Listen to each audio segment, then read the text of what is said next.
हर इंसान की कहानी असल में एक ही जगह से शुरू होती है, एक बहुत ही कमाल के बायोलॉजिकल सफर से। तो आज हम उसी कहानी को समझेंगे, मानव जनन की इस पूरी प्रक्रिया को, जो जीवन को एक पीढ़ी से दूसरी पीढ़ी तक ले जाती है। तो सोचने वाली बात यह है कि आखिर जीवन की शुरुआत होती कैसे है। ये सिर्फ कोई साइंटिफिक सवाल नहीं है, ये तो हमारे वजूद से जुड़ा है। चलिए इस फैसिनेटिंग प्रक्रिया की एक एक परत को खोलकर देखते हैं। अपने इस सफर में हम 5 हिस्सों से गुजरेंगे। शुरुआत करेंगे एक छोटे से इंट्रोडक्शन से, फिर नर और मादा जनन तंत्रों को करीब से जानेंगे, फिर आएगा वो जादुई पल, निषेचन, और आखिर में बात करेंगे जन्म और उसके बाद की प्रक्रिया पर। तो चलिए शुरू करते हैं। देखिए, सबसे पहली और जरूरी बात, इंसान एक लिंगी होते हैं। इसका मतलब है कि नर और मादा के जनन तंत्र बिल्कुल अलग अलग होते हैं। नर तंत्र का काम है शुक्राणु बनाना और मादा तंत्र का काम है अंडाणु। ये समझिए कि ये जीवन के निर्माण के 2 सबसे अहम हिस्से हैं।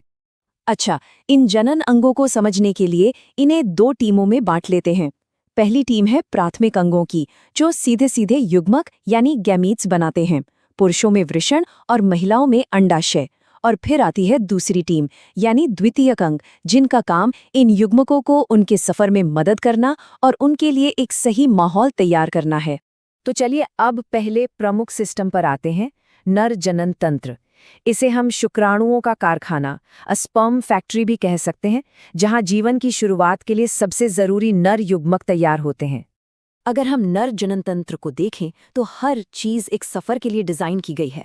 ये सफर वृषण यानी टेस्टिस में शुरू होता है, जहां शुक्राणु बनते हैं, फिर वो अधिवृषण यानी एपिडिडमिस में जाकर मैच्योर होते हैं और फिर शुक्रवाहक जैसे रास्तों से आगे का सफर तय करते हैं।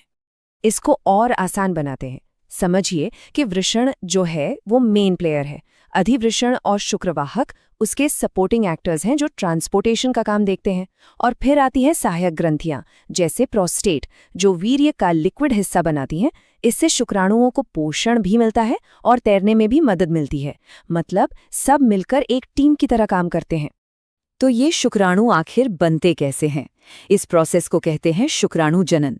अब इसे ऐसे समझिए, हमारे शरीर की आम कोशिकाओं में जेनेटिक जानकारी के 2 सेट होते हैं। शुक्राणु जनन इस जानकारी को ठीक आधा कर देता है, ताकि जब ये अंडाणु से मिले तो बच्चे में जानकारी का एक पूरा परफेक्ट सेट बन सके। ये पूरी प्रक्रिया एक प्रोडक्शन लाइन की तरह 3 स्टेप्स में होती है। पहले स्टेप में जो रॉ मटेरियल है यानी जनन कोशिकाएं, वो अपनी संख्या बढ़ाती हैं। दूसरे स्टेप में ये कोशिकाएं आकार में बड़ी होती हैं, मतलब तैयारी करती हैं। और फिर आता है आखिरी स्टेप, जहां एक जादुई डिवीजन होता है, जिससे एक कोशिका से 4 तैयार शुक्राणु बनते हैं। और ये रहा इस पूरी प्रक्रिया का फाइनल प्रोडक्ट, एक शुक्राणु। ये किसी परफेक्ट बायोलॉजिकल मशीन से कम नहीं है। इसके सिर में एक खास एंजाइम होता है जो अंडाणुओं की दीवार को तोड़ने में मदद करता है। इसका बीच का हिस्सा एक पावर हाउस की तरह है, जो इसे एनर्जी देता है, और पूंछ वो तो है ही इसे मंजिल तक पहुंचाने के लिए। चलिए अब बात करते हैं मादा जनन तंत्र की, जिसे हम जीवन का पालना भी कह सकते हैं। ये सिस्टम न सिर्फ मादा युग्मक बनाता है, बल्कि निषेचन से लेकर भ्रूण के विकास और जन्म के लिए भी एक सुरक्षित जगह देता है। मादा जनन तंत्र का हर अंग एक खास मकसद के लिए बना है। अंडाशय यानी ओवरीज में अंडाणु तैयार होते हैं। फिर ये अंडवाहिनी, जिसे फैलोपियन ट्यूब भी कहते हैं, वहां आते हैं। यही वो जगह है जहां इनकी शुक्राणु से मुलाकात हो सकती है। और अगर निषेचन कामयाब रहा तो ये गर्भाशय में पहुंच जाते हैं, जो अगले 9 महीनों के लिए उनका घर बनता है। नर तंत्र की ही तरह यहाँ भी एक मेन प्लेयर है, अंडाशय, जहां अंडाणु बनते हैं। और फिर सहायक अंगों की एक पूरी टीम है, अंडवाहिनी, गर्भाशय और योनि, और इनमें से हर एक की अपनी एक खास जिम्मेदारी है। मादा युग्मक के बनने की इस प्रक्रिया को अंडजनन या oogenesis कहते हैं। और यहाँ एक बहुत हैरान करने वाली बात है, ये प्रक्रिया एक महिला के जन्म लेने से भी पहले शुरू हो जाती है, जब वो खुद अपनी माँ के गर्भ में होती है। ये है मादा युग्मक यानी अंडाणु। इसके चारों तरफ समझिए कि सुरक्षा की 2 परतें होती हैं, एक तरह के बॉडीगार्ड्स। ये परतें ये पक्का करती हैं कि निषेचन के वक्त सिर्फ एक सबसे काबिल शुक्राणु ही अंदर आ पाए। ये नेचर का अपना क्वालिटी कंट्रोल सिस्टम है। अब बात करते हैं मासिक धर्म चक्र की, ये प्यूबर्टी से लेकर मेनोपॉज तक चलने वाली शरीर की एक अपनी ही लय है। हर महीने करीब 28 दिनों में शरीर गर्भाशय को एक संभावित प्रेगनेंसी के लिए तैयार करता है, ठीक वैसे ही जैसे कोई घोंसला बनाता है। अगर निषेचन नहीं होता तो ये तैयारी फिर से नए सिरे से शुरू होती है और इस पूरे ऑर्केस्ट्रा को FSH और LH जैसे हार्मोन्स कंडक्ट करते हैं। और अब हम आ गए हैं इस सफर के सबसे निर्णायक मोड़ पर, निषेचन। ये वो पल है जब नर और मादा युग्मक मिलकर एक नई जिंदगी की नींव रखते हैं।